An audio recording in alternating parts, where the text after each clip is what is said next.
Beyond the Law of Attraction with Barbara Schreiner-Trudel. The Law of Receiving. When we understand something, it can take a great challenge and turn it into something so simple. And when we don't understand something that even is incredibly simple, we complicate it because we don't know, we don't understand. So understanding is a powerful thing, and that's kind of what we're doing through this series on the law. When we begin to understand the laws of the universe, we begin to awaken our minds and hearts so that we might, in fact, create life in a way that is more satisfying and rewarding than maybe what we had created in the past. The law of receiving is interesting. As we're working with the law of attraction, many people have wondered why, they've set intentions for things, they've had desire and expectation about it, but it hasn't happened. And really what might be stopping it is going against the law of receiving. The law of receiving is so exact. It's like we have to give into life what we are and who we are. And as we do that with a sense of grace and joy, as we just give ourselves to life, what happens is the universe responds. And everything that we have set in motion through the law of attraction, our desires and our expectations, what happens is we begin to draw to us and we begin to receive all that it is that we have desired all along. The key is that we really have to be willing to give. We want to look at life as an opportunity. Oftentimes when we reach our limit, in that moment, we stop all our efforts. Maybe something's really gone wrong in your life and you've just sort of dropped to the floor going, I give up, I don't know what to do. And all of a sudden, like a flash of blinding light, inspiration strikes you that gives you the exact answer to what you've been searching for so long. And maybe in your mind you're thinking, why couldn't I get that before? What happens so often is that we are looking so hard for something that we, in fact, are pushing it away. We're actually not open to receive because we're trying to force something to happen. There's a relaxation that needs to occur in order for the things that we desire to actually come into our lives. One of the things that we need to get really comfortable with is giving. Giving always precedes. It also predetermines what it is we're going to receive. So whether we're giving our thoughts to a certain situation, whether or not we're speaking about something or someone in a certain way, maybe we're sharing our gifts and talents. Whatever it is we're doing, giving always precedes receiving. That is the law. What we have to do is we have to be in service to life. We have to take our gift and give it away. We need to spread it out over the mountaintops. Let it float down through the air to the earth. Let us give who we are to life, and what will happen is we will receive every imaginable blessing that we could ever think about. When we give, we automatically move ourselves into a state of receptivity. When we give, now, how we give is also important. When we give with joy and delight and with peace and well-being, what happens is when we receive in that same way. If we give with resentment and frustration and anger and angst, what happens is anything we receive in the very same way.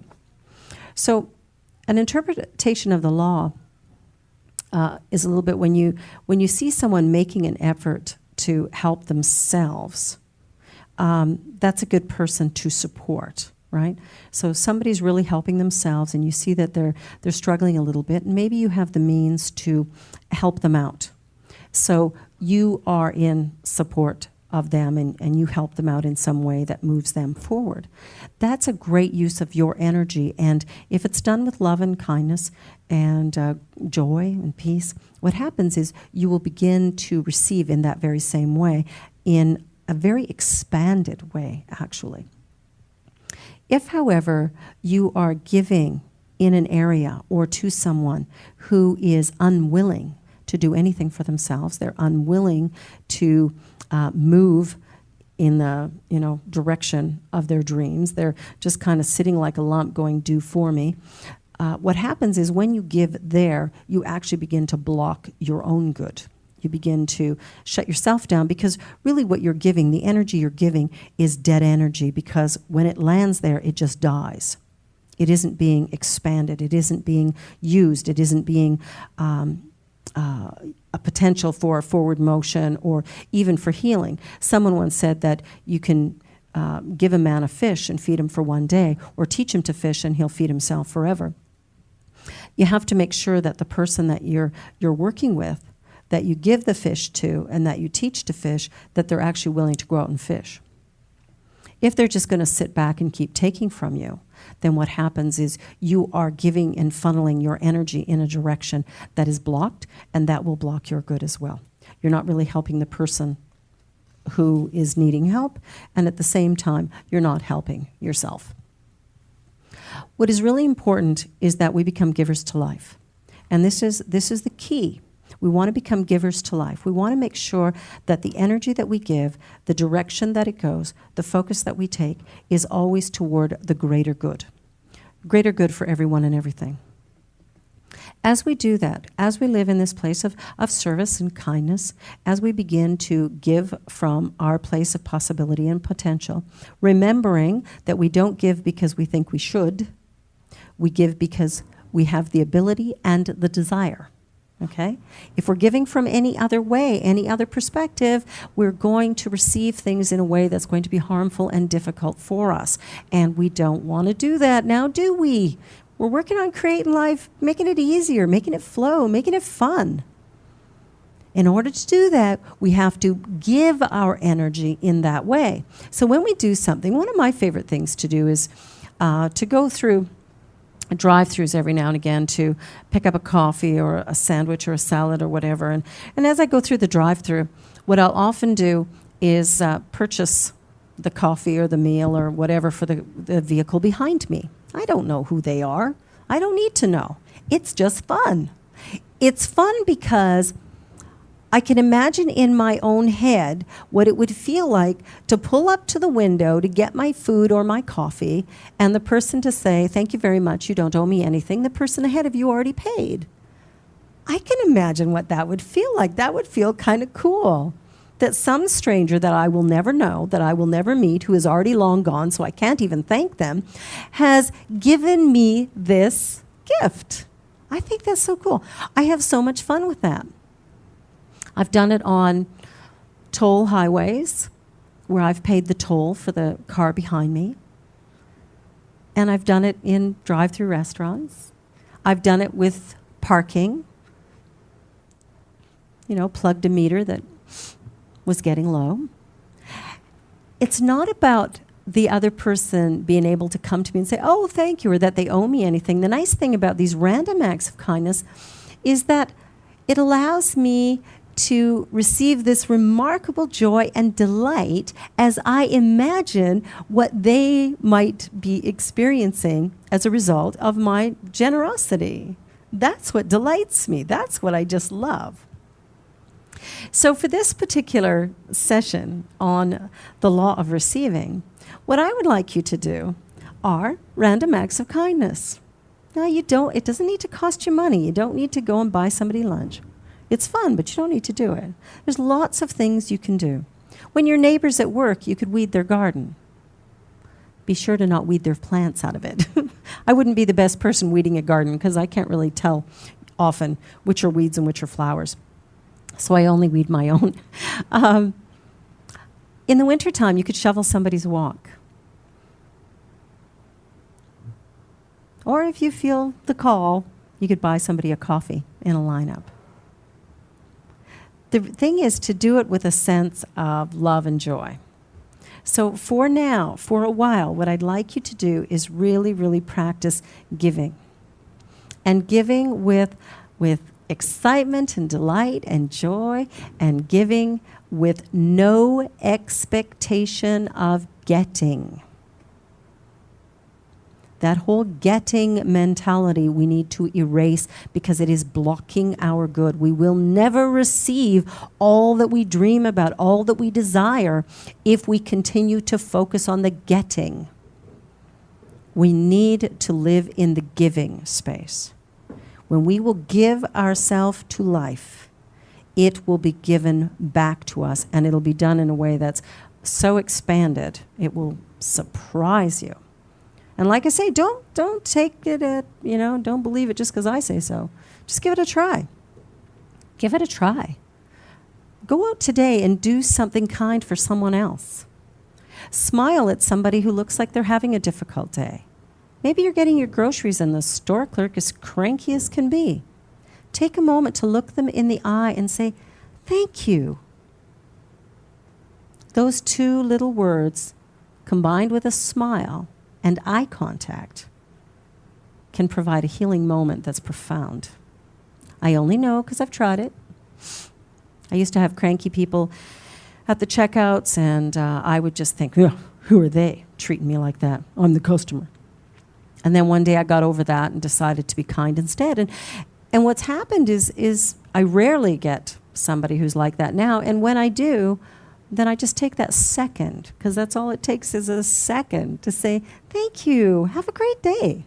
And all of a sudden they're smiling and feeling better. It doesn't take much to make life a little sweeter and better for another human being. But what it does in the long run is absolutely bring infinite good into our own experience. So I invite you to really practice this every single day, every single moment. Just pay attention to what's going on around you. Pay attention to people and things. Maybe you're walking down the street and you just notice a bunch of garbage that's been knocked over or whatever, and you pick it up. No one's going to know you're the one who did it, but you will. And imagine for a moment that if that was you, if your garbage had been tipped and somebody cleaned it up for you, how great that would feel that someone was so kind to do that. Take a minute every single day, forever, for as long as you like, for as many days as you like. But take a minute to give to life. If you have a particular talent, give that talent. Okay, that's the best way you can bless yourself in the world. If you love to sing, go sing. Maybe you're not working right now. Maybe you haven't been able to get a gig. Go to the children's hospital. Sing to the little kids. Go to a senior's home and sing to the people there. Maybe you have a neighbor who's shut in right now. Go and sing to them. Give your gift to the world, and you will receive every blessing you ever imagined possible. The key is to be in service. As you give, so shall you receive. It's just the way it is. It's just the way it is. There's no magic to it. We need to loosen our grip. We need to expand our consciousness. We need to be willing to be engaged in life. We have to get out of our fear and our worry and begin to expand in a way that honors ourselves and others. We need to do the things that we really love to do and to share those things with as many people as possible. As we give into life, the law of receiving is exact, that what you give into life is what you can take from life. It's the only thing you can. So I invite you right now to really think about the way you show up in any given situation. Do you show up with resentment or do you show up with joy? It's a choice. It is a choice. And when you begin to turn that resentment into joy, oh my gosh, infinite potential is right there for you. Infinite potential is right there for you. It's time to receive. It's time for you to receive all that you've dreamed about. and you can receive it now. The law of receiving is exact.